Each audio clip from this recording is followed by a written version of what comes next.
ये दुनिया का पहला कलाकार भोजपुरी को मिला धनंजय भैया। जब मैं जौनपुर में आपके कार्यक्रम में गया था, ब्रह्मभद्राचार्य जी महाराज की गाड़ी स्वयं चला रहे थे, मैं वहां संचालन कर रहा था, पीयूष भैया भी थे।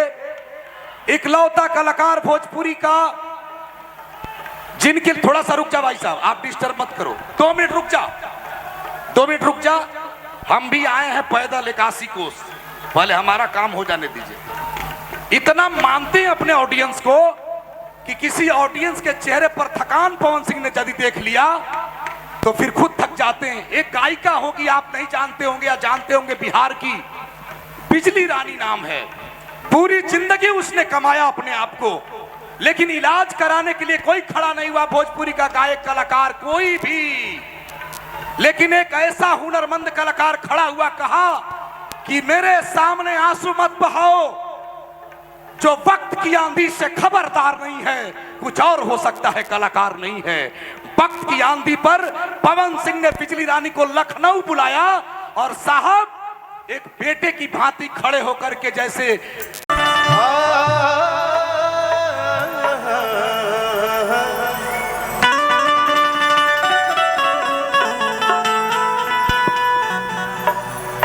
वही है जो बोला।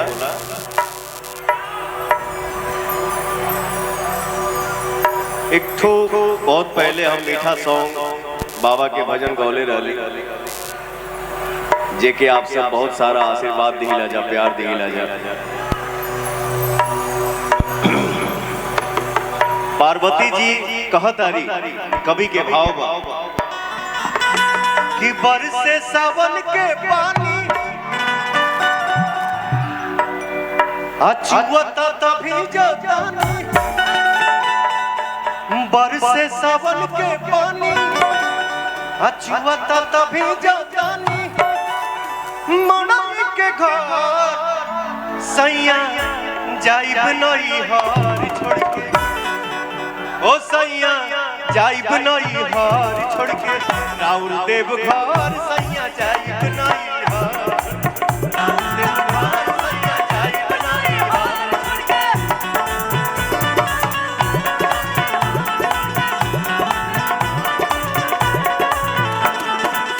बरसे सावन के पानी जुआता तभी जातानी, बरसे सावन के पानी जुआता तभी जातानी, मड़ई के घर सैया जाइब नहीं हार छोड़ के, राउर देव घर।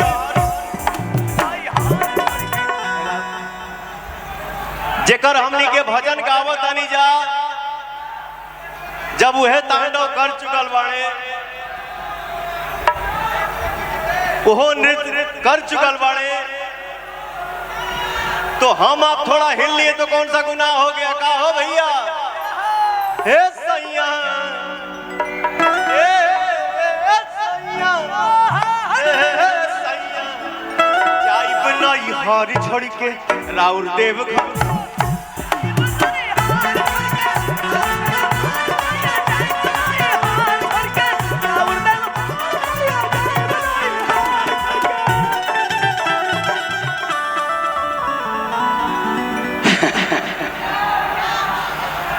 बिना बोलने हमार दुगो बहन खड़ा हो गई। ये भाव है, ये आनंद है, ये भक्ति भाव है। दिल से प्रणाम आप सभी को, आप सभी माता बहन को दिल से प्रणाम। बरसे सावन के पानी जुआता तब भीजातानी, मड़ई के घर सैया जाइब नहीं हार छोड़ के, देव घर।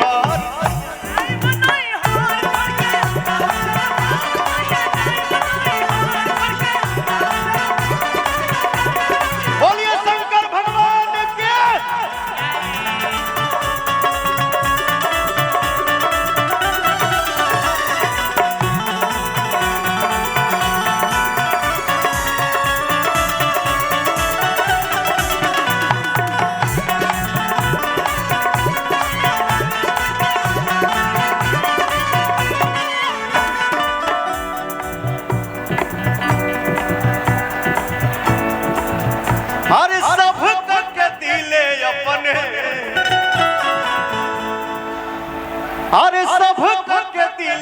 अपने बनली भिखारी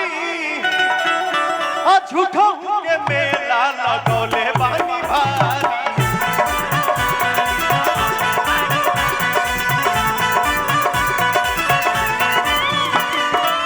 सब के दिला अपने बनीले भिखारी झूठो के मेला लगौले बानी भारी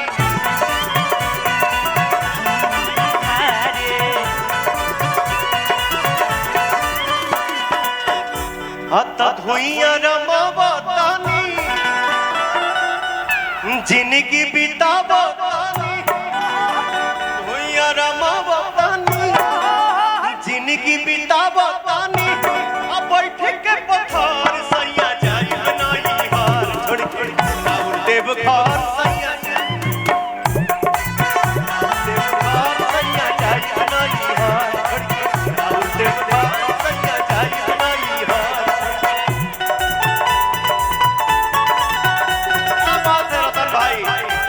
आज सब नया नया निकल रहा है लव यू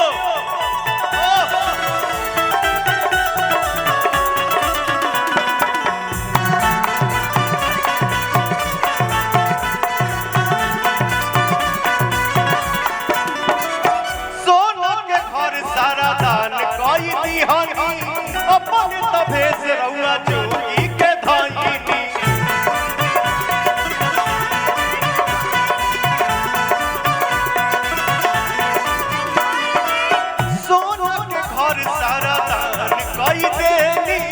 अपन भैनी रहुआ जोगी के धैनी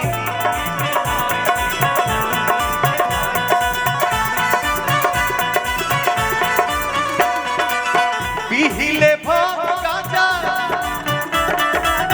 पाइले कौन मजा ए सैया होवे ये जहर सैया जाई नहीं हार छोड़ के हे राजा जाई बनई हार छोड़ के राउर देव घर सैया जाई बनई हार छोड़ के राउर देव घर सैया जाई बनई सैया जाई बनई राउर देव घर सैया जाई बनई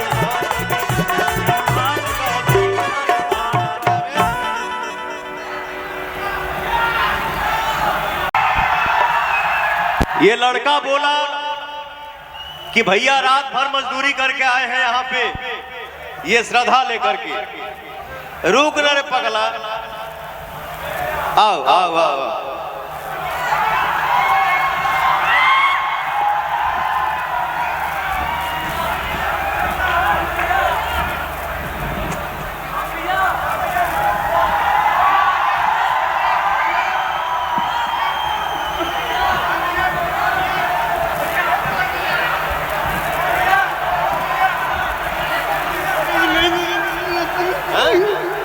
मैं सपनों में नहीं सोचा आपसे ये भाई इतने अच्छे भाव से यहाँ पे आया हुआ है। देखो मैं खुद एक गरीब इंसान हूँ, किसान का बेटा हूँ, मेरे पास आपको देने के लिए कोई क्षमता नहीं है, कोई शक्ति नहीं है। ये मेरा भाव है, ये अपना अंगूठी पकड़ो, सुन, और ये रखो, ये पैसा नहीं है, ये मेरा प्यार है।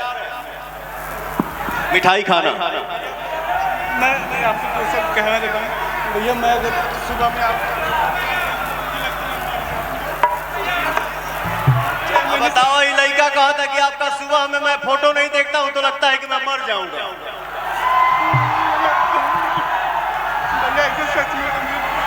अच्छा चल ठीक बा, वहाँ जाओ, नीरज जी से नंबर ले लो।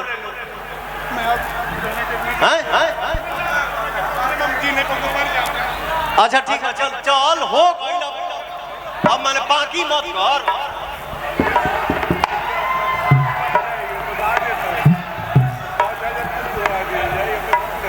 भाव के समुंदर में हमरों के तनी खड़ा रहे तो डुबाओ मत। ए सैया, घर छोड़ के राहुल देव घर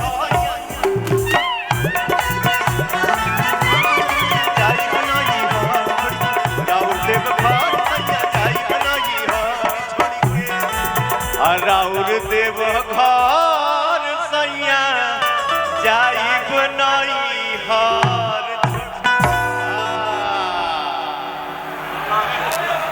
रवि रंजन बाबू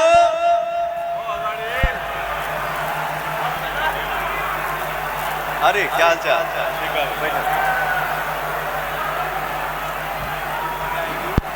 हेलो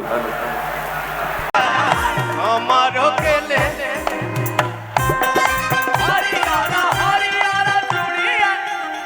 रुक रे तनी तू अरे हरियर हरियर चूड़िया रे जीजा हमारो के ले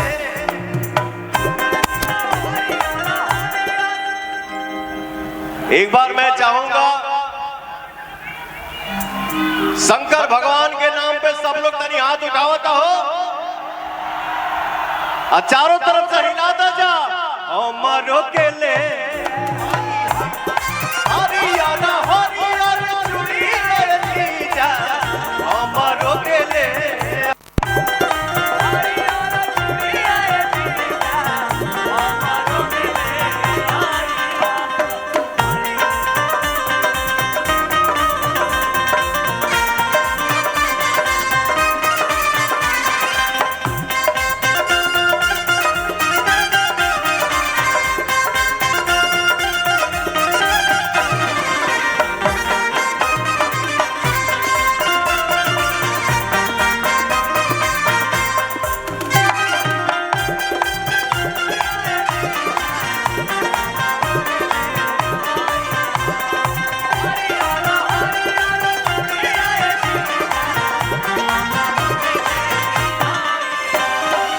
हकीला समारी करो हम जल ढारी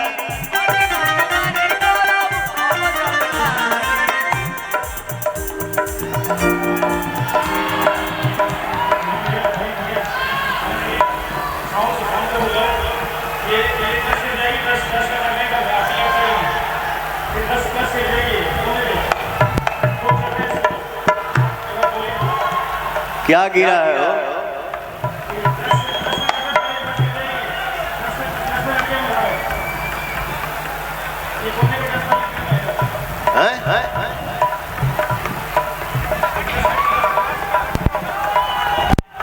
कहाँ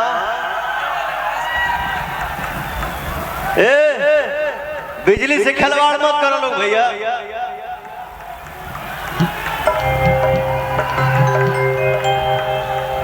ये ट्रस्ट की चैन खींच रहे हैं ट्रस्ट की चैन खींच रहे हैं यहाँ पे ये गिर हकीला समारी करो हम जल ढारी